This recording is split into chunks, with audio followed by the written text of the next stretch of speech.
Well, there's so much to talk about on the state of the British economy, our public services.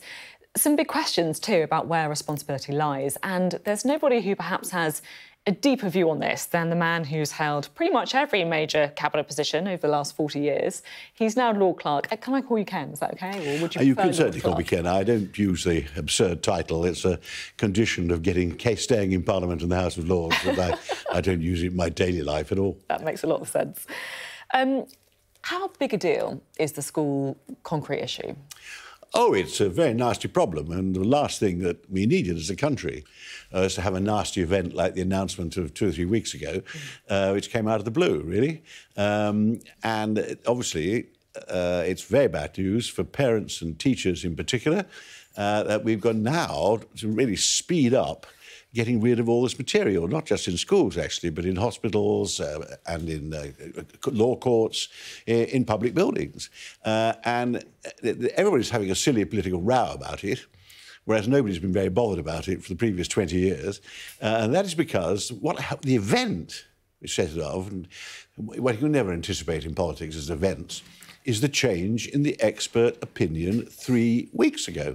Successive governments were assured there was a problem, but it was fixable, that it wasn't dangerous if you could leave it alone unless it started showing signs of crumbling. And ministers don't have, and teachers don't have expertise in concrete. But there was... 3 weeks ago, the experts changed their minds. There were warning signs before on this, though, right? People have warned of the risk for many years. Well, kind of. It didn't really come out completely out of the blue. No, they didn't. Nobody got very excited. People always lobby for more money for education, understandably. That's one of the things... Well, if the schools are at risk, if the ceilings are at risk of collapsing, that's fair enough, Nobody ever put this at the top of their list.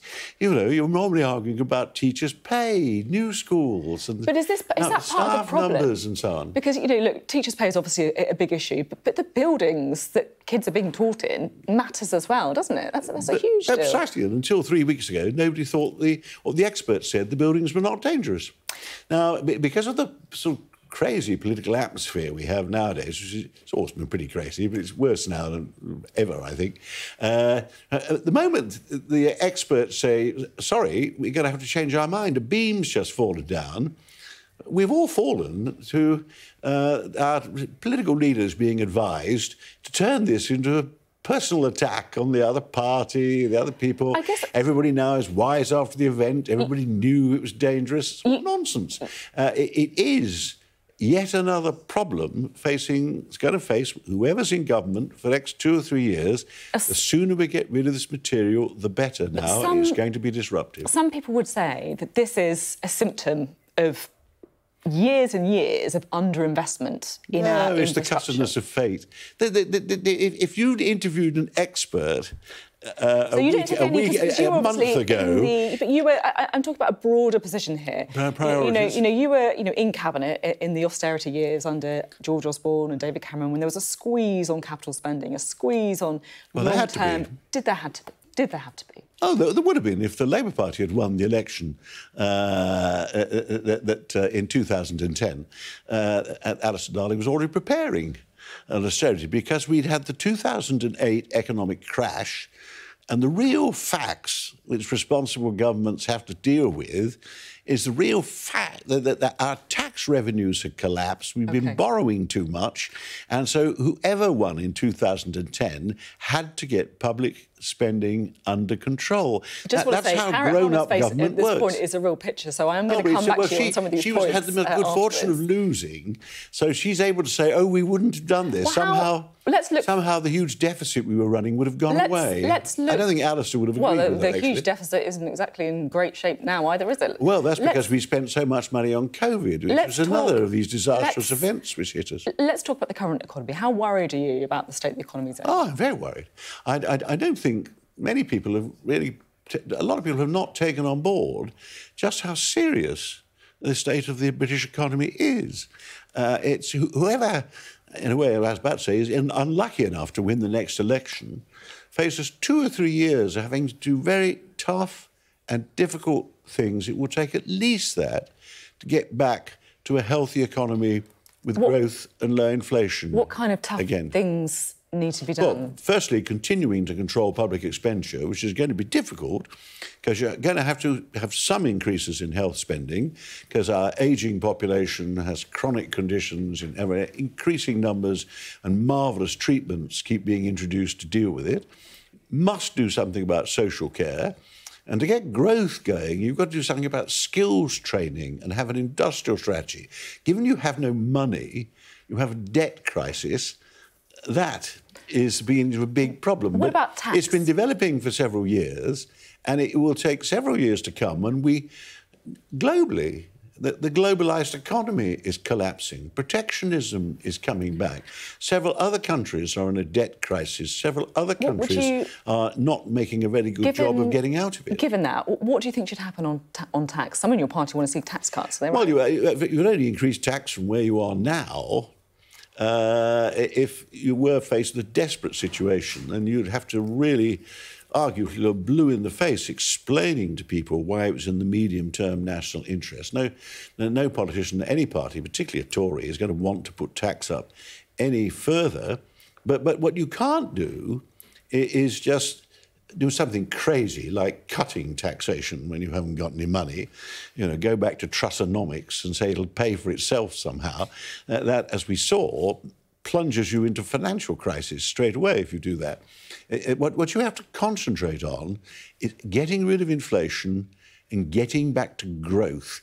And the two things I think I would concentrate on are particularly skills training, and I'd also concentrate very much on, we do need an industrial strategy with not just bailing out failing companies, can't go back to that, but actually having some means of encouraging and incentivising inward investment from abroad as well as investment here again. We've been talking quite a lot about economics on the Politics Hub this week. I spoke to Andy Haldane, the former chief economist at the Bank of England, who was quite critical of the bank. He said they printed money for too long. No, I don't agree with him on that. He's a very distinguished man, but I think he was too critical. Let's just listen to what happened when the current Bank of England Governor, Andrew Bailey, was asked about that interview in Treasury Questions. A former chief economist at the bank, Andy Haldane, was quoted this weekend saying that, in his view, quantitative easing had gone on for too long. There had been too much of it during the COVID crisis, with the result that the unwinding of QE now had to be too sharp. Do you share that analysis? Well, Andy said, as I read what he said, and I think he was very careful to say this, that with the benefit of hindsight, or with hindsight, and that is true, of course, he does have hindsight. As Andy knows well, because he's a former member of the MPC, we don't have hindsight at the point when we make policy decisions. So you've got a bit more sympathy with the current Bank of England governor then? I'm quite critical of the Bank of England, but not for the same reasons. I think they were slow off the mark. I actually think it was absolutely absurd, for example, if you want me to criticise them, we first got to 10% inflation, and we still had interest rates of less than 1%. They were still going in for quantitative easing and pumping money into the economy. So they weren't alone. The ECB and the Fed were a bit late, but they really were slow off the mark and believed all these theories that it would somehow sort itself out because the Ukraine war will be over in a few weeks, and it would somehow didn't need their intervention. I think what they've done since is necessary, and you can't get anywhere until you get inflation down to a reasonable level, 2-3%. Now, and they've got to persist with high interest rates for as long as it takes. One last question. I think you probably won't mind me saying that, you've seen quite a few PMs come and go. Quite a lot, yeah. I think one of the most, I guess, honest, accurate assessments you made was when you were picked up on a microphone on Sky News saying Theresa May is a bloody difficult woman, but you and I work with Margaret Thatcher. Is Rishi Sunak a bloody difficult man? No, he's a very nice man. Do you think that's a problem for him? Do you think he should be a bit more difficult? I think we're in a serious political economic crisis, and a lot's got to go right. Not too many more dramatic events if we're to get out of it over the next 3 or 4 years. Don't think that after the election, a few gimmicky things or get it all sorted out. It's going to be hard work, and it's not going to be popular what governments and banks have to do. We're lucky at the moment, both sides, Keir and Rishi, nice men, highly intelligent men, very serious, very responsible. They both put the national interest first. It's about time we had a Prime Minister again who was like that. They both avoid gimmicks. They're not promising too much because they know the economies in the state I was talking about. They've got no money. And they're therefore... And, you know, the fact that unfortunately their PR people are telling them to try and kick bits of each other to liven it up a bit. Let's talk. We have two responsible people. We'll talk a bit about that facing point. Enormous problems, worse than any of their predecessors. We'll talk a bit about that later, about some of that advice you were talking about. But I do want to bring in Harriet Harman and Catherine Bubblesing at this point as well. Harriet, well, I think you'd probably disagree, it's fair to say, with a bit of what Ken was saying in that interview.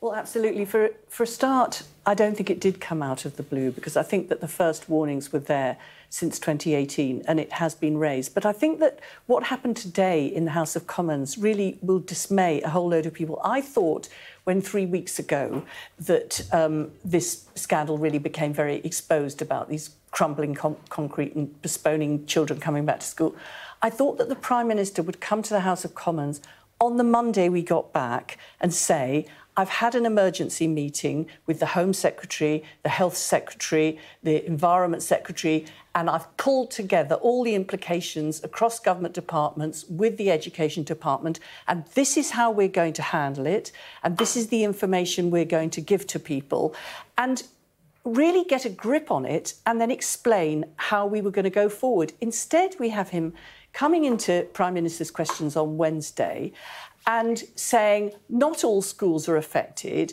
and Keir Starmer is just jumping on a political bandwagon and doing political opportunism. And I think as Prime Minister, you've got to tell the country what you're doing about something which is a problem, and nobody was any the wiser.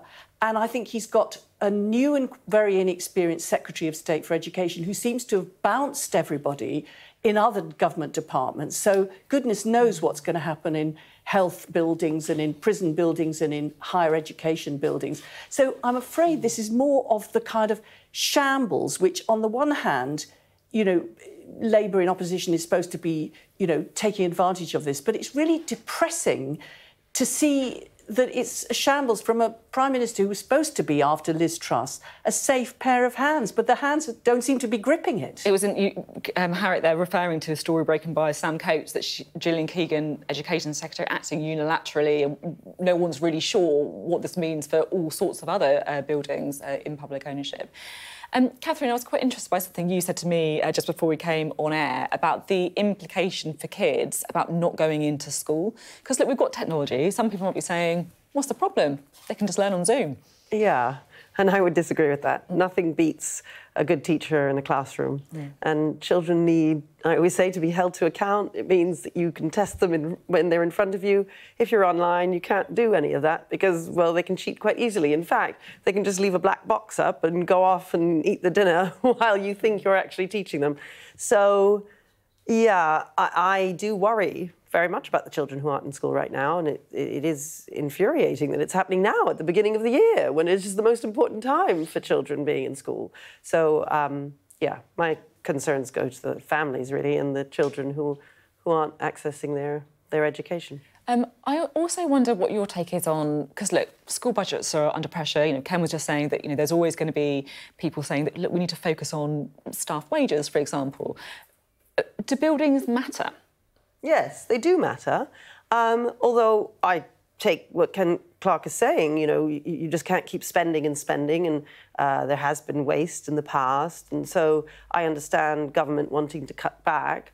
And the other thing, what Ken-Clarke is pointing to is the fact that sometimes when dealing with things with government and schools and so on, things can be very slow, and the bureaucracy, it can all take a very long time, and so-called experts come in and say one thing one moment and then they say another thing in the next moment. I mean, I think about asbestos at the moment, for instance, is fine, apparently, and as long as you don't disturb it. But what happens when in 3 years they say, oh, my goodness, a new expert comes in and says, right, any school that has any asbestos is in serious danger. Well, that might take out most schools in the country. I don't know. You know, it's I think he made a lot of good points on that. That's really interesting.